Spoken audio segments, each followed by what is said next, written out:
It's been the same way for decades. Every time violence between the Israelis and Palestinians erupts, governments around the world urge de-escalation, a ceasefire agreement is reached, and experts warn the situation cannot continue like this. But it has, and it will. Ultimately, this is not a problem that can be resolved through power, whether political or military. It can only be resolved through moral persuasion.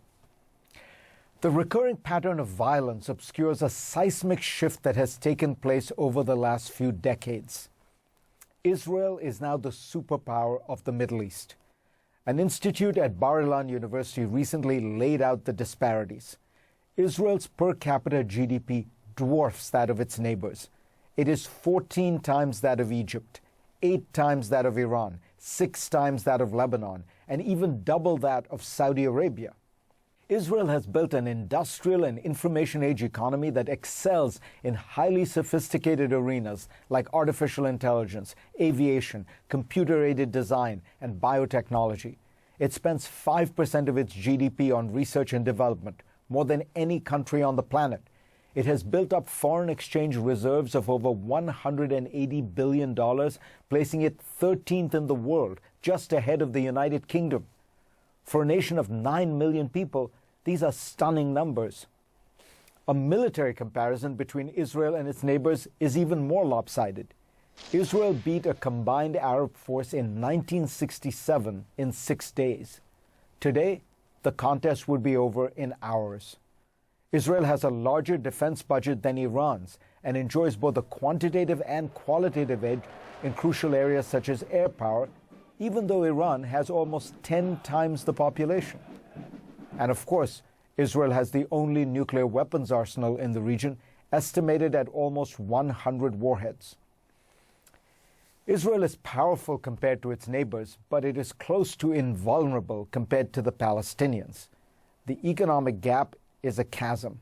The military gap is too large to describe. You can see this in the comparative casualty numbers from the latest conflict or any recent conflict with the Palestinians. For every Israeli killed, there are 20 to 30 Palestinian deaths. Moreover, the Palestinians are politically weak and divided. They're led in Gaza by Hamas, a group despised even by Arab states like Egypt and Saudi Arabia. In the West Bank, the 85-year-old Mahmoud Abbas runs an administration widely considered corrupt and dysfunctional. He has postponed elections for 11 years. In short, Israel doesn't have any practical reasons to make a deal with the Palestinians. It doesn't fear for its security. While the rocket attacks are unnerving and terrifying to civilians, they do not inflict much damage on the country. Israel's ferocious and effective security services, aided by the construction of a wall along the West Bank and the creation of the Iron Dome air defense system, have virtually eliminated fatalities from terror attacks. Economic boycotts of any significance will not happen. Israel's economy is too strong, diversified, and advanced. Its trade and technology ties to countries have grown by leaps and bounds in the last 2 decades. Countries like Russia and India, once very wary of it, now eagerly court Israel and its tech industry.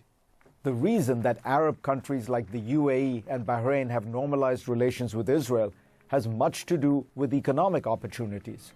So what is left is morality. Israel, a powerful, rich, and secure nation, is ruling over nearly 5 million people without giving them political rights. This is an almost unique situation in a post-colonial world. Israeli leaders can marshal valid excuses. The Palestinian leadership have rejected serious offers in the past. They are divided and vacillating. But ultimately, that doesn't change the reality that Palestinians live in conditions that are demeaning and degrading. They are denied self-determination, which is by now a universal right. Over the last 2 decades, Israel has moved to a more and more intransigent position on the Palestinian issue.